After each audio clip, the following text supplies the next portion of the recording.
almejam uma vida mais feliz.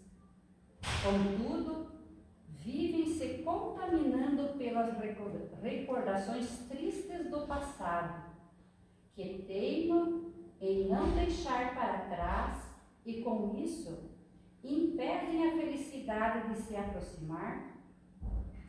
Querem que Jesus lhes traga felicidade, mas não escutam o Mestre, que tanto exaltou o perdão como condição para ser feliz.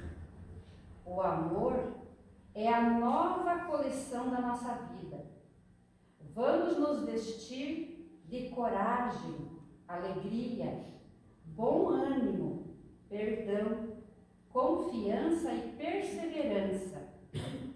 E somente assim, com novas roupas, a vida se renovará para nós. Então, com essa mensagem, possamos todos refletir a nossa vida, os nossos pensamentos, a nossa alma, e o Gabriel fará a prece de abertura. Essa é de carta para fazer. Deus, nosso Pai, que sois todo poder e bondade, dai força àquele que passa a tua aprovação, dai luz àquele que procura a verdade, pondo no coração do homem a compaixão e a caridade. Deus, ao viajor estrela guia, ao aflito a consolação, ao doente o repouso. Pai, dai ao culpado o arrependimento, ao espírito a verdade, à criança o guia, ao órfão o pai. Senhor, proteja. Que a vossa bondade se estenda sobre tudo o que criaste. Verdade, meu Deus, para aqueles que não vos conhecem. Esperança para aqueles que sofrem. Que a vossa bondade permita aos espíritos consoladores de amarem por toda parte a paz, a esperança e a fé. Deus, e um raio de luz, a centelha do vosso amor pode iluminar a terra, deixar-nos beber as fontes dessa bondade fecunda e infinita, e todas as lágrimas secarão, todas as dores se acalmarão, um só coração, um só pensamento subirá até vós, como um grito de cimento e amor, como Moisés sobre a montanha, nós esperamos com os braços abertos, ó poder, ó bondade, ó beleza, ó perfeição, e queremos de algum modo alcançar a nossa misericórdia. Deus, dai-nos a força de levar promessas que subimos até vós. Dai-nos a caridade pura, dai-nos a fé e a razão, dai-nos a simplicidade que trava nossas almas, o espelho seguir a vossa imagem. Em nome de Deus, de Jesus, está aberto o céu e aberto a prece de hoje. Prece do louvor.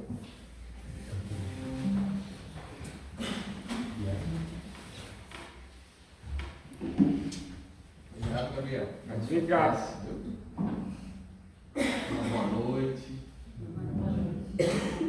Mais uma vez eu agradeço o convite, para estar aqui nessa noite. Uma noite fria, realmente, mas que a gente possa, com os nossos pensamentos, com os nossos sentimentos, esquecer. E é sempre por aí mesmo, com os nossos pensamentos e sentimentos elevados, a gente gera uma energia e essa energia nos alimenta. Então que tenhamos o coração tranquilo, estejamos calmos, receptivos, otimistas. Vamos fazer um esforço para, nessa hora que estamos aqui no centro, nós buscarmos o pensamento otimista, para que os nossos amigos espirituais, amigos como o nosso anjo da guarda, como os mentores aqui desta casa, aliás, esses mentores estão nesse momento olhando para cada um de nós e buscando nos auxiliar. E quando a gente coloca o pensamento na direção da esperança, do otimismo, a gente facilita esse auxílio. A gente não fica refratário, Então, que possamos então receber essas boas vibrações que são responsáveis pelo nosso reequilíbrio, pelo nosso nosso fortalecimento, e assim, nessa condição mais segura, possamos enfrentar os nossos desafios. Todas essas situações que ocorrem em nossa vida e que não tem como a gente fugir, né? Às vezes é um problema dentro de casa, às vezes um problema no trabalho, uma doença, uma crise existencial, condição que todos nós passamos, né? E por mais que seja difícil, às vezes, enfrentar esses problemas, são eles, principalmente nesse momento da nossa evolução, que nos estimulam o crescimento. Porque na busca de resolver o problema, a gente acaba despertando virtudes que a gente nem sonha que temos. E nós temos. Temos o potencial da perfeição, porque somos todos filhos de Deus. E o nosso destino é justamente essa perfeição. Então a gente precisa ser estimulado a isso. E assim vamos, nesse amadurecimento espiritual, amadurecimento de virtudes, nos credenciando por mérito, pela lei de causa e efeito, a vida em abundância. Jesus sempre nos apontava: eu vim para que tenhais vida e vida em abundância, ou seja, uma vida plena. E é uma fatalidade para todos nós vamos chegar lá. É uma questão de tempo e de aceitarmos os estímulos da vida. Mas o fato é que, estando nesse momento no nosso planeta, todos nós que estamos aqui nessa fase evolutiva da nossa sociedade, nós temos momentos de certa tranquilidade. Às vezes na nossa vida as coisas estão calmas, não é? A família está tudo bem. Às vezes a gente fica até feliz, né? Acontece alguma coisa, a gente se empolga, a gente fica feliz. E ao lado desses momentos, tem outros que nós estamos um pouco mais tensos, um pouco mais cansados, as coisas ficam um pouco difíceis, passamos por crises, às vezes passamos por sofrimentos, às vezes sofrimentos daqueles bem difíceis. Isso tudo faz parte da nossa vida de espíritos em evolução, nesse momento da nossa evolução, do nosso processo de crescimento. Mas o fato é que, quando a gente analisa isso do ponto de vista da sociedade como um todo, não que a gente deva bisbilhotar a vida de ninguém, não é nesse sentido, mas a gente está vivendo em comunhão, né? Nós vivemos em sociedade. A gente observa que algumas pessoas parece que para elas a vida é mais tranquila, são menos desafiadas, parece que as coisas sempre estão sorrindo, ao lado de outras que parece que estão sempre enfrentando problemas. Vocês não conhecem pessoas assim? Sai de um problema e entra no outro. E aí a gente fica pensando, né? Deus é justo. Aliás, esse é um atributo de Deus, a justiça perfeita. E nós acreditamos nisso. Se Deus é justo, por que essa diferença? Por que parece que para alguns a vida é mais fácil e para outros é mais difícil? Esses tempos eu ouvi uma palestra do Haroldo Dutra, ele falando sobre esse tema, ele ainda ia mais além, ele falava assim, e às vezes o que mais intriga é observar que algumas pessoas, que notoriamente são pessoas boas, pessoas dedicadas, às vezes pessoas influentes na sua família, arrimos de família, né, ou pessoas presentes na sociedade, que constroem a sociedade de uma maneira do progresso, parece que estão sempre com dificuldades. Problema físico, um problema de saúde, um problema de ordem material, sai de um entra no outro. E pessoas, às vezes, que são pessoas que notoriamente são de mau caráter, pessoas até maldosas, prosperam.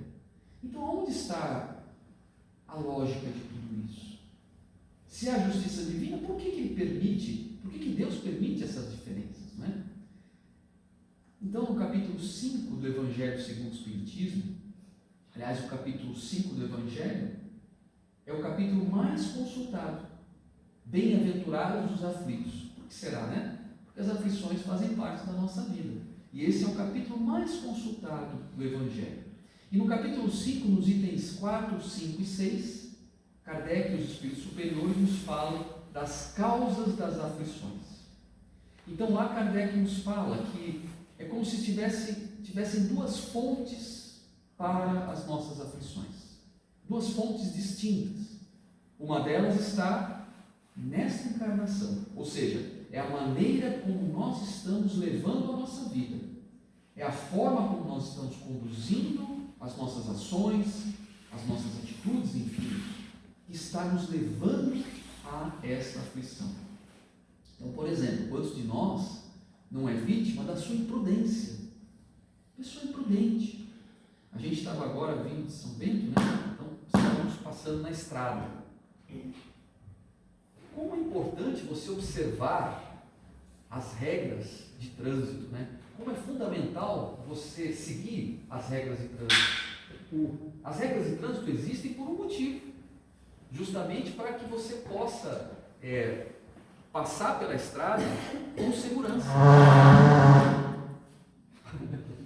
Olha, o caminhão. O caminhão. Então as regras de trânsito existem para isso, né? Não é algo que alguém chegou lá por acaso e falou, não, ó, nós vamos instituir que aqui nessa via só pode andar 60 por hora. Não, isso foi estudado, foi planejado por engenheiros, por pessoas que estudaram, né? Mas tem pessoas que não respeitam isso, simplesmente passam por cima disso. As regras para elas não existem.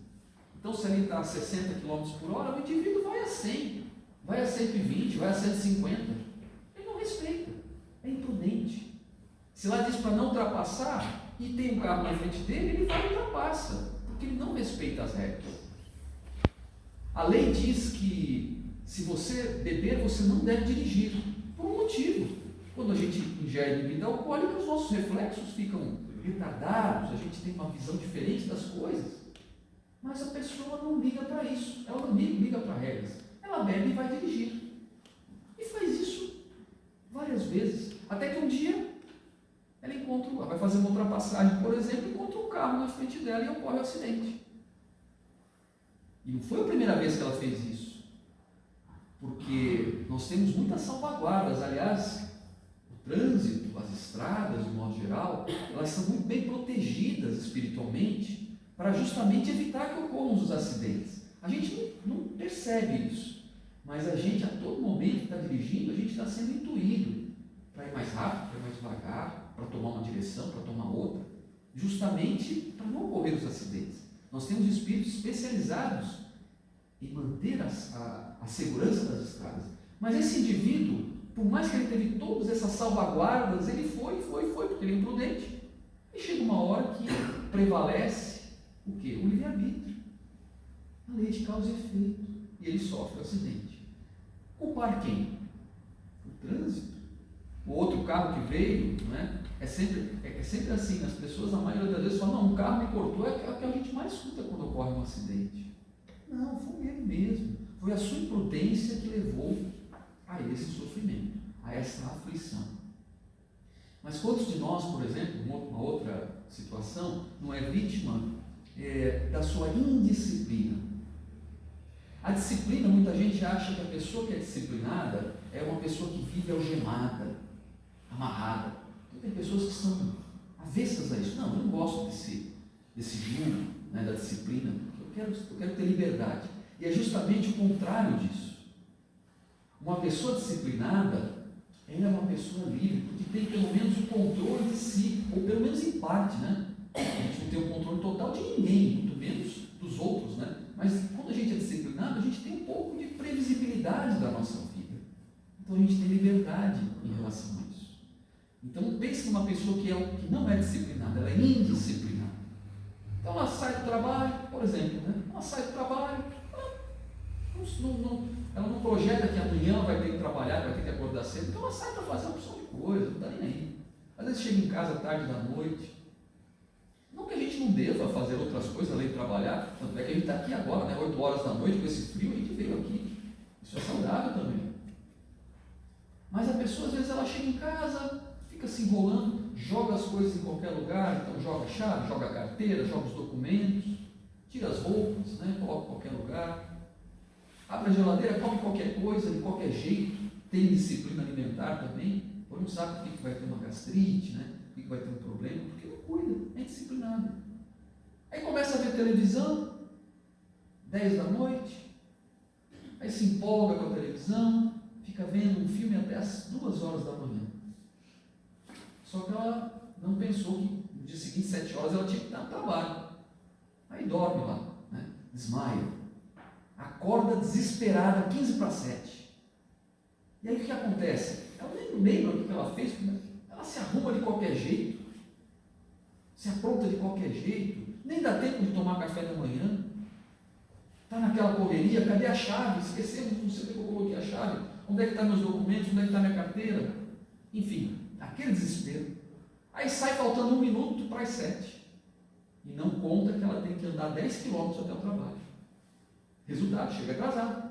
E aí culpa o trânsito, né? Ai, esse trânsito de Itaiópolis está muito difícil, né? Culpa o ônibus que se atrasou. Não, foi ela mesma. Faz isso 1, 2, 3 vezes, aí é demitida. E culpa a empresa, culpa o patrão, culpa a vida. Não, na verdade foi ela mesma. É a conduta da vida dela que levou a isso. Se ela fosse disciplinada, ela chegava em casa, ela sabia que no dia seguinte ela tem que acordar cedo. Lógico, tem suas atividades, mas pode até ver televisão, claro, tão bom como uma televisão, né, antes de dormir. Não tem problema. Aí chega lá 11 horas, 11h30, desliga a televisão, começa a se preparar para dormir. Muito importante isso, aliás, né? A gente se preparar, porque a gente vai, depois que a gente dorme, nosso corpo vai embora, nosso espírito vai embora, né? Então se prepara, deixa lá a roupa já prontinha para o dia seguinte, chegou em casa, deixou lá o documento no mesmo lugar, deixa a roupa pronta. Dia seguinte acorda, coloca um despertador também, porque se não acordar, o despertador vai lembrar. Levanta com calma, toma um café da manhã, se arruma de forma adequada, faz uma oração, aliás, fundamental, né, para a gente começar o dia. É outra vida quando a gente começa o dia fazendo uma prece. Aliás, a prece, em qualquer situação que a gente vai começar, sempre é bem-vinda. Sabe que a chave está lá, pega a chave, sai com o tempo. Não se atrasa, se o trânsito estiver um pouco mais complicado, né, se está chovendo, não tem problema, ela está com tempo. O ônibus também não vai chegar atrasado no ponto. Ou seja, chega no trabalho com tempo, não vai ter nenhum problema, começa bem o seu dia. Quantos de nós, por exemplo, não é vítima da sua agressividade? Não foi à toa que Jesus, no Sermão da Montanha, falou assim: bem-aventurados os mansos e pacíficos, porque herdarão a terra. Não foi uma fala sem motivo. Nessa fala ele mostra o quê? Que a brandura, que a mansuetude são virtudes indispensáveis para a nossa evolução. A gente não vai avançar no nosso processo evolutivo enquanto não tivermos essa virtude bem alicerçada dentro de nós. Jesus era manso, era brando, era pacífico. Agora tem pessoas que não respeitam isso. Tem pessoas que falam, gritando, que jogam as coisas, que são agressivas no teor da sua fala, não é? São impulsivas. E aí depois não sabem por que estão sozinhas. Porque ninguém gosta de ficar ao lado de uma pessoa assim. Alguém gosta de ficar ao lado de alguém que grita por qualquer coisa, que joga, que briga, que agride verbalmente? Não. Essa atitude é completamente contrária à lei do amor. Portanto, é contrária também à proposta de Jesus. Uma pessoa assim vai ficar sozinha. As pessoas que estão do lado dela são porque precisam, ou porque é necessário, é compulsório. Às vezes é um familiar, é um filho, é um pai, é um irmão, ou é o patrão que é assim, você tem que aceitar essa conduta dele, mas no fundo ninguém gosta da pessoa, não é?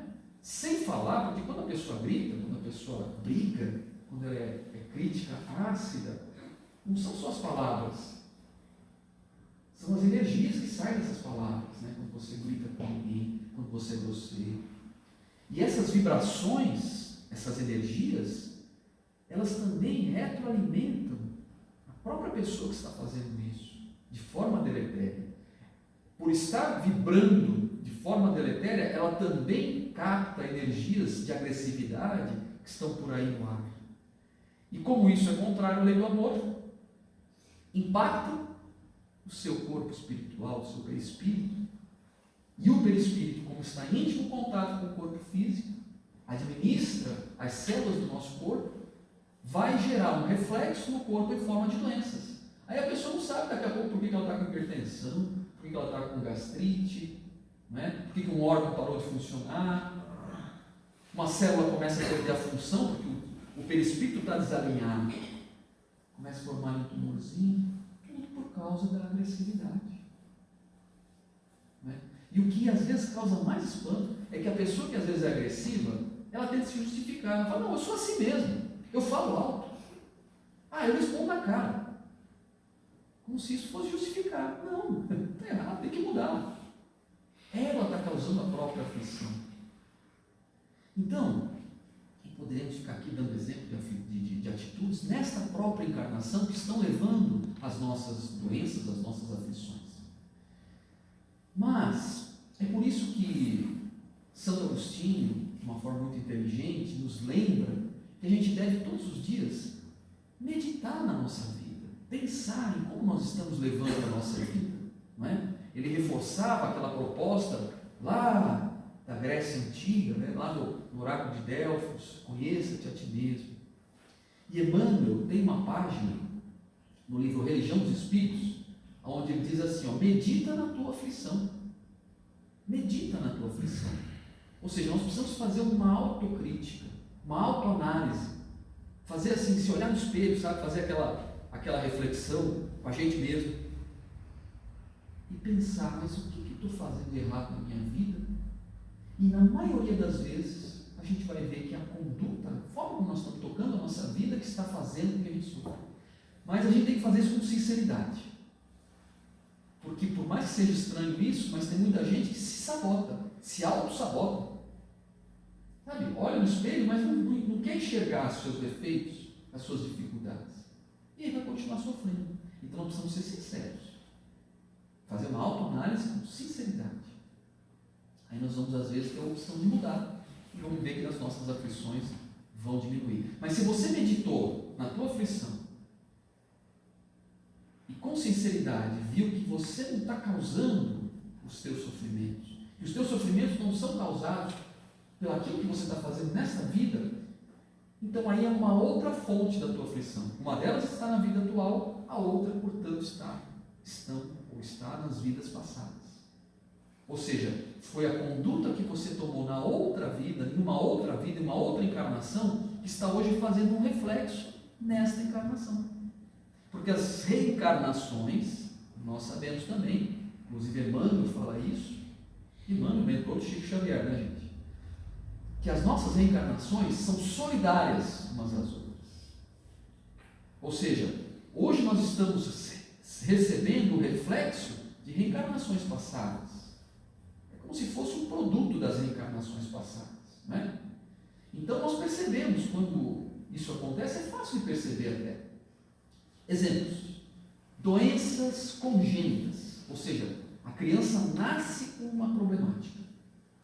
Vamos dar um exemplo aqui, sem rotular, tá? É só um exemplo para a gente entender. Uma hidrocefalia, por exemplo. A criança nasceu com uma hidrocefalia ou com uma microcefalia, né? Uma paralisia cerebral. O que ela fez nessa encarnação para acontecer isso?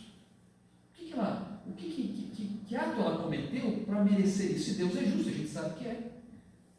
Então não está. A gênese desse processo, o motivo que ocasionou isso, não está nessa vida. Está em alguma outra encarnação atrás. Né? Sem rotular, mais uma vez, né, deixar isso bem claro, a gente não pode dizer categoricamente que toda pessoa, toda criança que nasceu com uma hidrocefalia é por causa desse motivo. Mas um exemplo. Às vezes foi alguém que usou mal a sua inteligência no passado. Usou e prejudicou pessoas com a sua inteligência. Quando fez isso, a sua atitude gerou um desalinho no seu perispírito, porque isso é contrário à lei de amor, né? Prejudicar os outros, principalmente através da inteligência, é contrário à lei de amor. E aí ele gerou um desalinho perispiritual numa correspondência no órgão cerebral. E essa marca fica no seu perispírito e ele transfere isso para a sua nova encarnação, em forma de um desalinho no seu perispírito. Tá? Essa é uma possibilidade. Ou foi alguém que talvez se suicidou com um tiro na cabeça. Também é uma possibilidade. A bala matou o corpo, mas a atitude de suicídio não foi a bala que gerou o desalinho no perispírito foi a atitude contrária à lei de amor do suicídio. Aliás, nós estamos, né, ainda no mês de setembro, que é um mês que faz o alerta ao suicídio, né, gente? E nós, como espíritas, devemos deixar isso bem claro sempre que a gente pode, que o suicídio nunca é uma opção. Nunca é uma opção. O suicídio, além de não resolver o nosso problema da atualidade, ele causa outros, muito piores, aliás, potencializa exponencialmente o nosso problema. Nós vamos ter que carregar aquela dificuldade por 1, 2, 3, 4 encarnações depois de cometermos o suicídio. Então nunca é uma opção. E nós, como espíritas, temos uma tarefa de despertar as pessoas na sociedade para isso. Né? Mas voltando ao caso, né, dessa situação cerebral. Tomou uma atitude contrária à lei do amor, gerou um desalinho tamanho no seu perispírito que ele transfere isso para a sua próxima reencarnação, em forma de uma microcefalia, por exemplo, de uma paralisia cerebral. E vai ter que passar toda uma vida, 2, 3 às vezes, para ficar quites com a vida, para realinhar o seu perispírito e perceber que essa não pode ser uma atitude, não é uma atitude correta. Né? Mas veja, nós não estamos rotulando, porque às vezes essa pessoa, essa criança que nasceu com a hidrocefalia, às vezes ela faz isso, mas ela não tem um karma, vamos dizer assim, entre aspas. Ela fez isso por uma prova. É um espírito que precisa nascer em determinada família, muito mais para expiação da família do que para ele mesmo. Por isso que a gente nunca deve rotular isso. Porque, vamos ver, uma criança que nasce com hidrocefalia, a família dessa criança vai ter uma vida completamente diferente depois desse episódio, não é mesmo?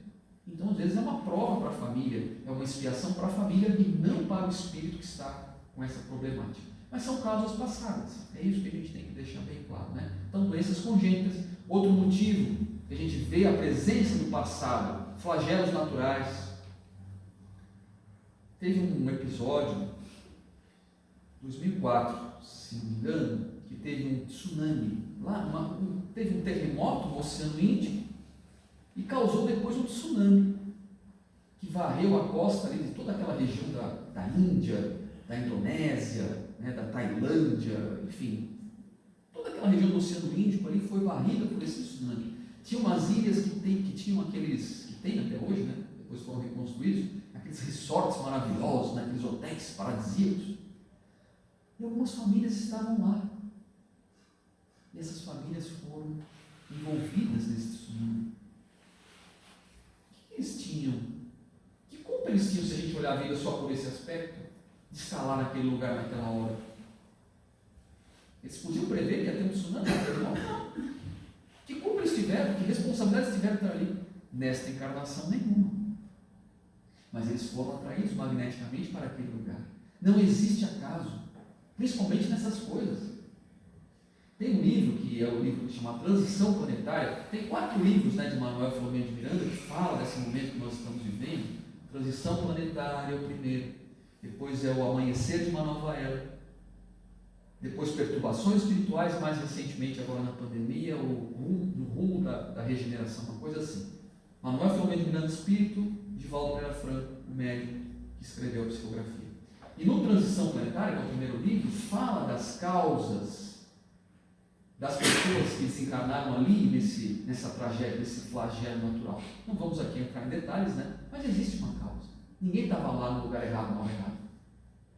Nós não podemos admitir que Deus permite essas coisas, porque aí admitir que Deus não é onipotente, não é onisciente, e nós sabemos que Deus sabe de tudo a todo momento. Né?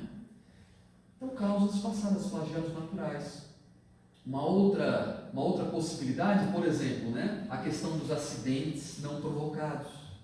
Quantas pessoas são envolvidas em acidentes não provocados? Então imagina que o camarada está indo, nós falamos há pouco de alguém que é imprudente, mas pensa numa pessoa que é prudente.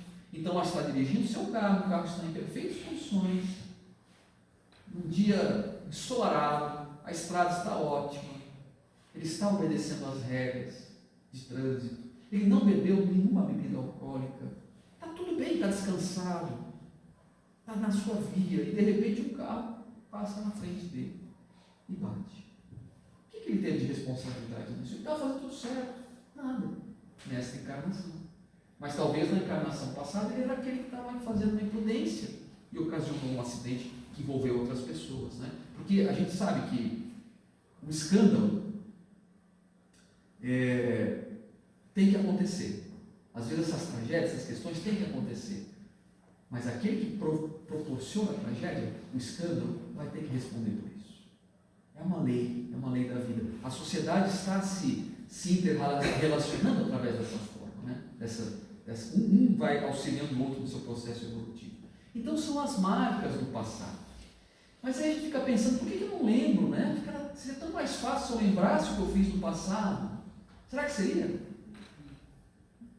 Nós temos o véu do esquecimento não por acaso. Nós não temos ainda nesse momento da nossa evolução, momento ainda intermediário, né? Estamos ainda no começo, podemos assim dizer, intermediário, indo um pouquinho mais além. Nós não temos estrutura psicológica, psíquica, emocional, podemos assim dizer, para olhar o nosso passado e esse nosso passado não nos prejudicar.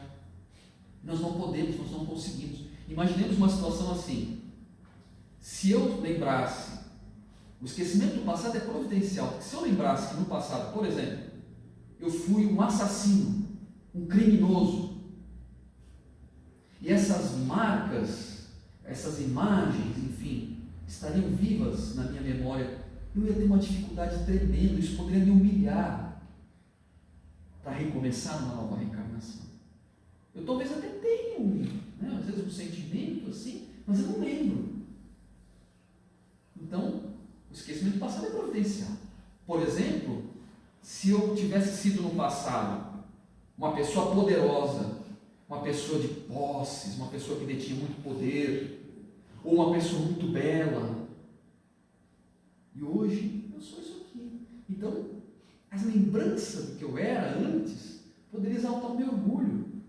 Sendo que nessa vida, nessa encarnação, eu vim para exaltar a minha humildade. Eu preciso desenvolver a humildade. Então, o esquecimento do passado é importante por causa disso. O esquecimento do passado é fundamental e indispensável nas relações familiares. Porque se a gente for analisar assim, até como estatístico, na nossa família, nós temos pessoas que temos uma afinidade. Então são pessoas que já conhecemos lá em outras encarnações, já desenvolvemos relações fraternas, estabelecemos afinidades, e hoje elas estão do nosso lado para que ocorra o auxílio mútuo. Eu ajudo ela, ela me ajuda. Eu dou forças para ela e ela me dá forças para que eu possa enfrentar os meus desafios. Mas na nossa família também existem pessoas com as quais tivemos dificuldades no ano passado. Pessoas que foram traídas por nós, pessoas que nos traíram, e hoje a vida nos coloca compulsoriamente, lado a lado, para que a gente possa desenvolver relações fraternas e superar o mal com o bem, como dizia o apóstolo Pedro: o amor cobre a multidão de pecados. Então, se eu soubesse, por exemplo, o filho, uma relação de pai e filho, se o filho soubesse que aquele pai foi um assassino, foi alguém que lhe assassinou no passado, ele não ia estabelecer uma relação com ele. Ia ter medo. Ele pode até ter assim uma rusga, né? Esse meu pai aqui parece que a gente não bate muito. Mas a relação compulsória, fraterna de um pai para um filho, até instintiva, a dependência instintiva de um filho para o pai, vai fazendo com que vai quebrando aquela animosidade, que não seria possível se não houvesse o esquecimento do passado.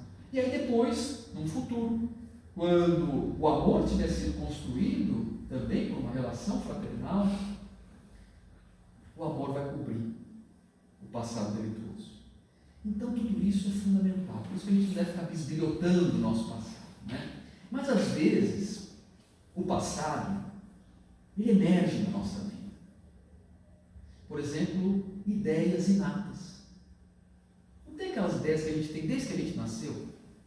Às vezes, a gente vê às vezes nas crianças, por exemplo, eu quero ser professor, por exemplo, nas profissões, né? Eu quero ser um professor. A criança nasce, começa a falar nisso desde a eternidade, aí ela vai se desenvolvendo, ela vai crescendo e se torna de fato um professor. Talvez é porque no passado ela já foi um professor. E nessa vida ela veio com essa tendência. Às vezes um profissional de saúde, lida bem com as pessoas, consegue, é um sacerdócio a sua atividade profissional no campo da saúde, né? Talvez esse é um reflexo do seu passado, já fez isso lá atrás. E hoje isso foi permitido que acontecesse. Outra situação, pendores naturais. Então às vezes a gente vê crianças de tem idade, por exemplo, que tocam um instrumento perfeitamente. 7, 8 anos, a gente vê isso na internet, às vezes mais cedo ainda, que tocam um instrumento com perfeição.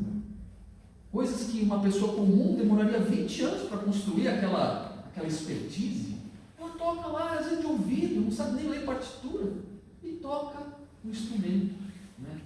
Onde veio esse saber? Onde ela construiu essa aptidão? Em vidas passadas. E nessa vida, por algum motivo, foi permitido que ela relembrasse tudo isso. Né? Tem uma situação também bastante interessante. Um garoto na Inglaterra, de 8 anos, 7, 8 anos, uma coisa assim, ele fazia qualquer conta de matemática. Qualquer conta se apresentava para ele. Conta assim, bilhões vezes trilhões dividido por milhões, ele respondia na hora, instantaneamente, mais rápido do que uma calculadora. Aí falaram, não, mas isso veio da família, alguém ensinou ele. Não, aí foram ver, ele era filho de agricultores, que eram pessoas boas, pessoas bacanas, mas não tinham a cultura do desenvolvimento intelectual, né? Então sabiam o básico da ler, escrever, fazer contas básicas, mas não tinham a cultura da escola, da escolaridade.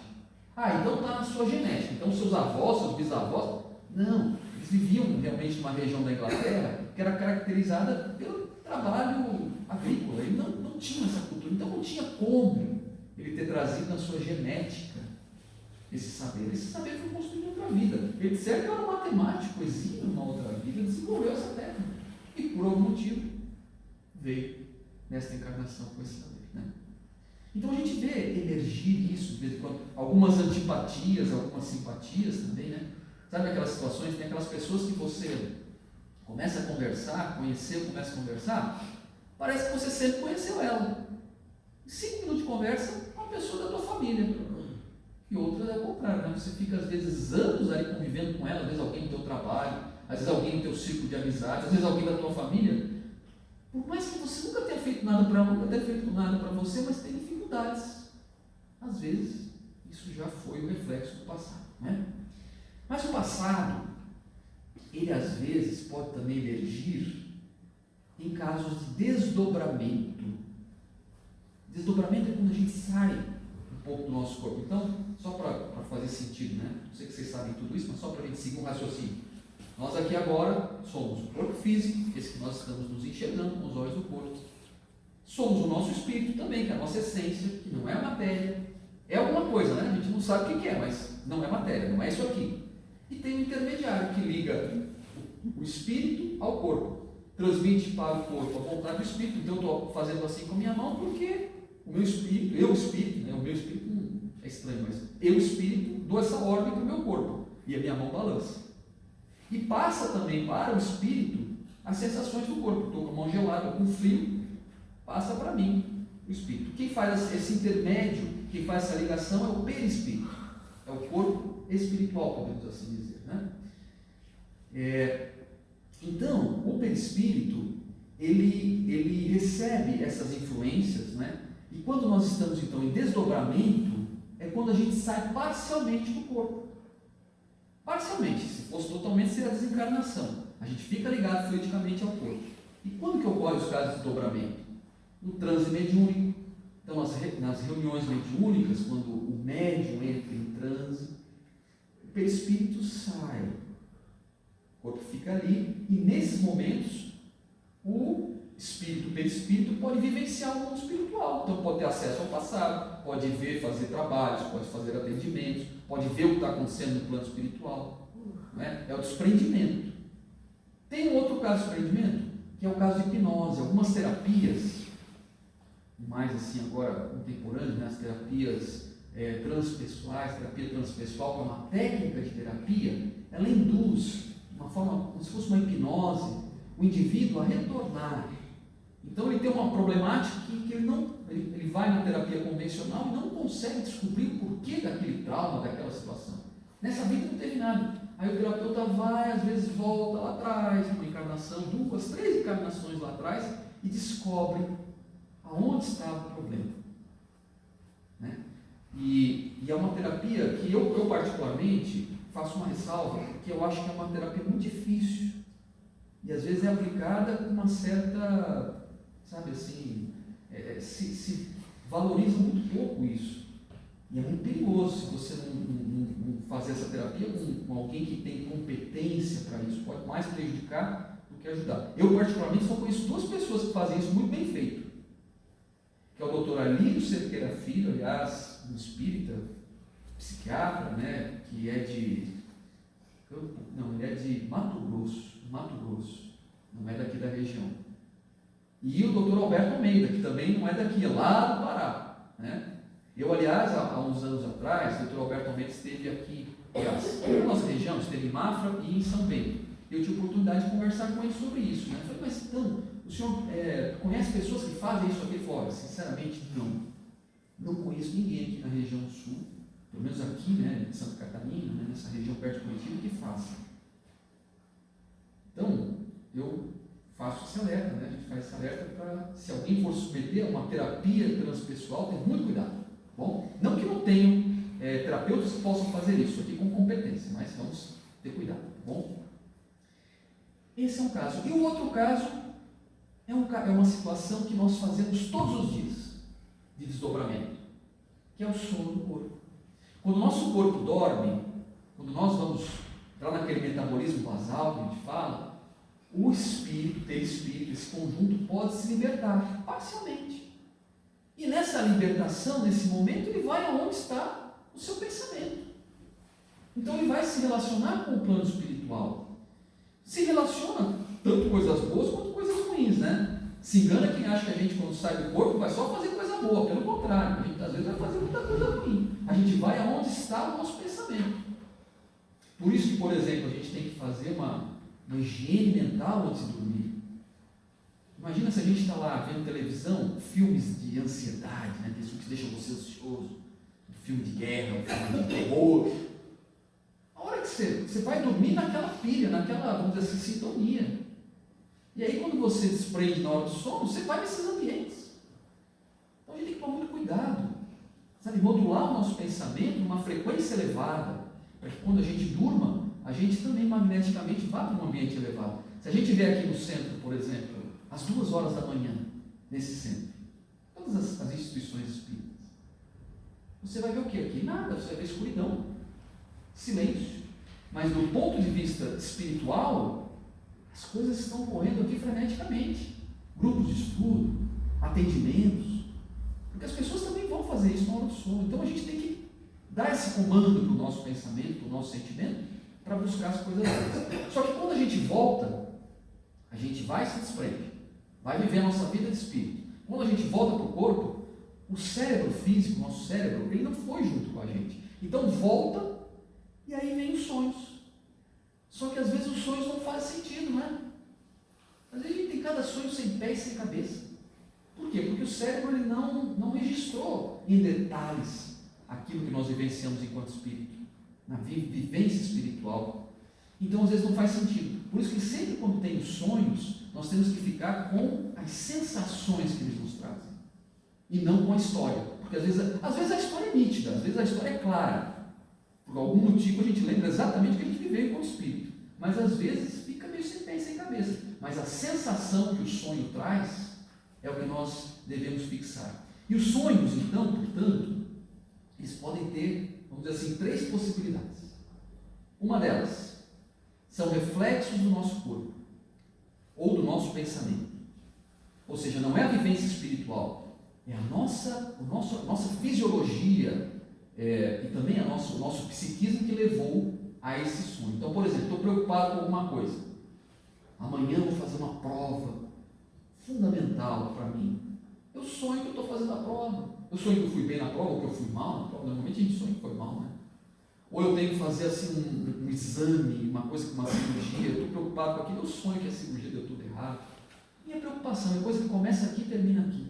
Ou assim, algum processo fisiológico, né? Eu no jantar eu comi uma comida muito pesada e fui dormir. E aí eu fico aqui no meu estômago, aí eu sonho, tenho pesadelo, tudo por causa do meu estômago, da minha digestão, né? Uma comida muito salgada. Aí eu sonho que eu estou bebendo aquele copo de água gelada. Não aconteceu com você isso já? Você sonha que você está tomando aquele copo gelado. Na verdade é o teu cérebro falando para você, acorda e vai se tratar, porque você precisa solubilizar, tirar esse sal do teu corpo. Né? Não tem nada a ver com vivência espiritual. Algumas doenças, né? Então às vezes a gente tem uma crise hipertensiva durante o sono, a gente tem um sonho estranho, esquisito. Mas a gente pode também ter a vivência real. Eu tenho um exemplo que eu passei, muito interessante, muito interessante. Isso já faz 30 anos, viu? Isso aí foi em 90 mais ou menos, 89, 90. Foi bem quando eu estava começando a estudar a doutrina espírita. Meus pais moravam numa cidade chamada São José do Rio Preto, no interior de São Paulo, e eu fazia um curso numa cidade chamada Marília, que ficava a 200 km, 180 km de São José do Rio Preto. Eu então ficava a semana inteira em Marília, sexta-feira à noite eu voltava para São José do Rio Preto, domingo à noite voltava para Marília, e assim é a minha rotina. E tinha uma amiga minha que fazia o mesmo curso que eu, e a gente ia junto, né? Fazia viagem juntos. E eu estava com o Livro dos Espíritos na volta, numa sexta-feira, e ela, André, você está estudando o quê? Eu falei, eu estou estudando sobre os sonhos, muito interessante, né? É? Pois é, você sabe que essa noite eu tive um sonho, ela me contando, né? Eu sonhei uma coisa que eu não tiro esse sonho da minha cabeça. Eu sonhei que eu tenho uma tia, e eu estava junto com ela, e ela estava com o meu costo aqui no pescoço. Parecia, eu lembro até hoje que é o exemplo que ela deu, aquelas bolinhas de braço, sabe que a criança coloca no braço para nadar? Parecia que ela estava com uma boia de braço aqui. Né? Eu achei estranho isso, eu não tiro isso da minha cabeça. Aí ela falou, o que é isso? Eu falei, não sei, né? Também não é assim, né?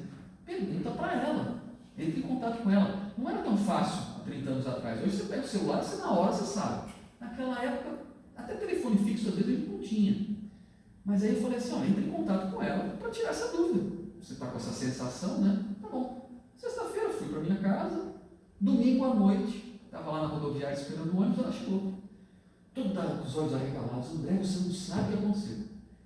Eu fiz o que você falou, falei para minha mãe. Aí no sábado a gente ligou para ela, morava em outra cidade. Não é que ela estava, né, com uma problemática na tireoide, um tumor na tireoide. Ela tinha feito uma cirurgia, tinha tirado a tireoide, enfim, né? E estava com uma bandagem aqui. Praticamente como eu a vi no meu sonho. Eu sei que ela estava assim, desesperada. Eu falei, olha só, então eu fui lá ver ela. Então isso pode acontecer, nós podemos fazer essa vivência enquanto estamos no sono do corpo, esse desprendimento. Mas também podemos ter acesso ao nosso passado. É aí que às vezes a gente tem acesso ao passado. Então a gente lembra às vezes de um sonho, de um lugar que a gente nunca esteve, mas é tão familiar para nós. Eu tenho também um exemplo na minha vida. Eu uma vez sonhei com uma pessoa que eu estava brigando com ela, mas uma briga feia, uma briga assim, muito difícil mesmo. Eu tenho até hoje essa sensação dentro de mim. Só que nesta vida eu nunca briguei com ela. Pelo contrário, é uma pessoa da minha estima, que eu amo. Eu nunca discuti com ela. Então provavelmente isso foi recordação. Não discuti nessa encarnação, mas em outras reencarnações eu posso ter feito isso já. Né? Mas de toda forma, nós estamos falando das aflições. Né? As aflições fazem parte da nossa vida. Mas nós podemos passar por ela de uma forma tranquila, de uma forma otimista ou de uma forma pesarosa. Não foi à toa que Jesus falou para nós assim, bem-aventurados os aflitos, porque serão consolados. E aí ele nos propõe esse consolo. O que ele nos fala? Vinde a mim, vós que estáis aflitos, eu vos aliviarei. Então, o que nós precisamos nesse momento para termos as nossas aflições consoladas, sejam elas desta vida ou de vidas passadas, é trazer Jesus para a nossa vida.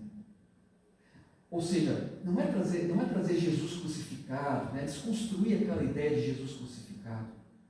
Porque Porque se ele propõe esse consolo, ele faz uma exigência. A exigência é que a gente observe a sua proposta e procure vivenciar a sua proposta.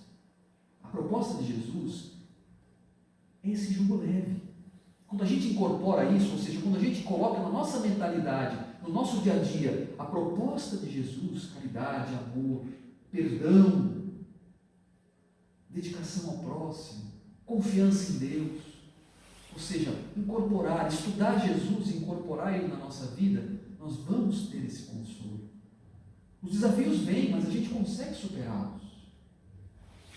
Então, se você nesse momento está com alguma aflição, que está te corroendo por dentro, uma insegurança, eu vou lembrar, para a gente finalizar, uma passagem que todos vocês conhecem de Chico Xavier. Todos nós conhecemos, mas acho que é importante a gente relembrar isso. Chico Xavier estava aflito, muito aflito. E aí ele chegou para a irmã e falou assim: mano, mentor, eu estou numa aflição tremenda. Você não quer falar, o senhor não quer falar com Maria Santíssima, para ver se ela tem alguma palavra para mim, alguma orientação, para que eu possa sair dessa aflição que eu estou? A irmã falou assim: olha, Chico Xavier, Nossa Senhora é muito ocupada, né? Mas eu posso tentar, vou tentar, né? Aí passou uns dias, o Emmanuel chegou, apareceu para o Chico e falou: Chico, eu tenho uma resposta de Nossa Senhora para você. Nossa, só disso o Chico já se encheu de esperança seu coração, pegou um caderno e falou: agora eu vou escrever um livro. Imagina o que ela tem que dizer para mim, né? Pois não, Emmanuel, o que ela disse para mim? Então, pegou o papel, pegou a caneta dele. Então, Chico Xavier, Nossa Senhora mandou lhe dizer que isso vai passar. Ah, que isso vai passar. E o que mais? Não, só isso. Que isso passa. Ou que isso também passa. Aí o Chico pegou aquela informação, como a gente sabe, emoldurou e colocou no seu quarto. E todas as manhãs ele olhava para aquela frase: isso vai passar. Olhava para as suas aflições: isso vai passar. Toda noite chegava carregado dos seus pesares, olhava para aquele quadro: isso vai passar. Então, as nossas aflições, se você está hoje com alguma aflição, com alguma angústia, saiba que ela também vai passar. Isso vai acontecer principalmente quando nós incorporarmos a mentalidade cristã em nossa vida. Então eu agradeço a atenção de vocês nessa noite fria. Vocês estiveram aqui, deixaram o sofá em casa, a televisão, vestiram um casaco e vieram aqui. Eu agradeço pela atenção, peço desculpas se a gente se equivocou em alguma coisa e agradeço, portanto, mais uma vez. Agradeço a Jesus e peço que a paz de Jesus esteja no coração de cada um de vocês também. Muito obrigado.